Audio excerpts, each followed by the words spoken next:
The threats posed by suitcases? The packing of suitcases for business-related trips can be an all-too-common part of the year. For some of us, it's only several times per year. For others of us, it's a weekly or monthly responsibility. Regardless, it takes us away from our wives and husbands, occasionally our children. And the stakes are not simply those of success or failure with a business deal or the learning of new techniques from seminars. The stability and even survival of our marriage is often on the line. Many conferences begin with the obligatory cocktail reception.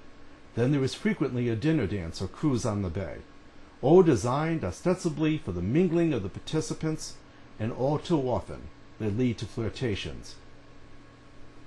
Some innocent enough, others leading to a betrayal of our vows. Temptation is not only fueled by a few too many scotches or glasses of wine, but by the knowledge that these are often people whom we will likely not see again. And there is certainly something exciting about a stranger coming on to us, or we to them. Who would ever know? Why would anyone tell? Especially if both of you are married, there is certainly an added motivation to never speak of the short-lived affair again. It isn't easy being away, and in an atmosphere of relative anonymity, isn't it okay to at least flirt and perhaps just a little bit more? For those of you who have indulged, there is often a strong sense of guilt or shame in the aftermath of it.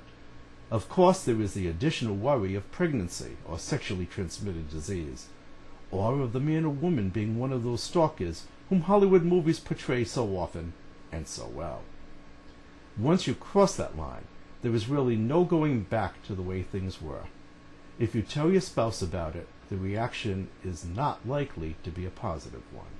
Perhaps one leading to divorce, perhaps to a lack of trust in many areas of your lives together, perhaps a cessation of sexual intimacy. The possibilities are endless, while the easing of your mind by revealing your betrayal is about the only good thing that will happen. If you keep the night to yourself and you are a generally moral person, you might find it impossible to stop thinking about your fling. Add the worries of a possible pregnancy, disease, or follow-up call from the other party, and you will always have the recipe for incredible stress.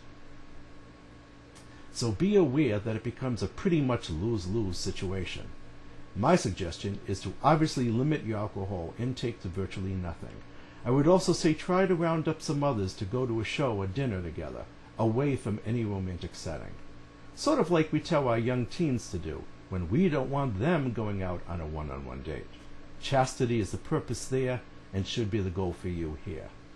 Frequent business trips not only carry with them the risks of the occasional conference, but so many lonely nights as well.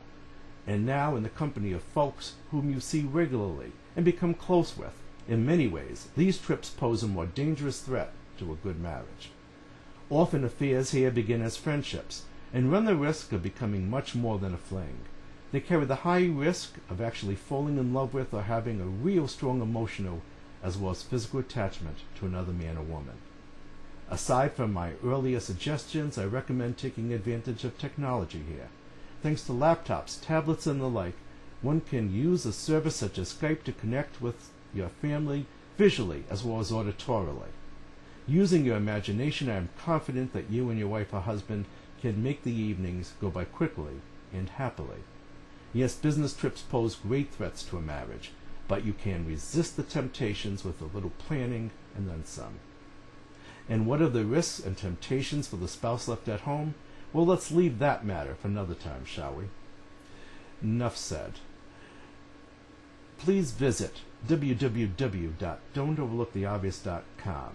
And don't forget to order the media-acclaimed book, Improve Your Marriage, Don't Overlook the Obvious, written by me, Russell Irving.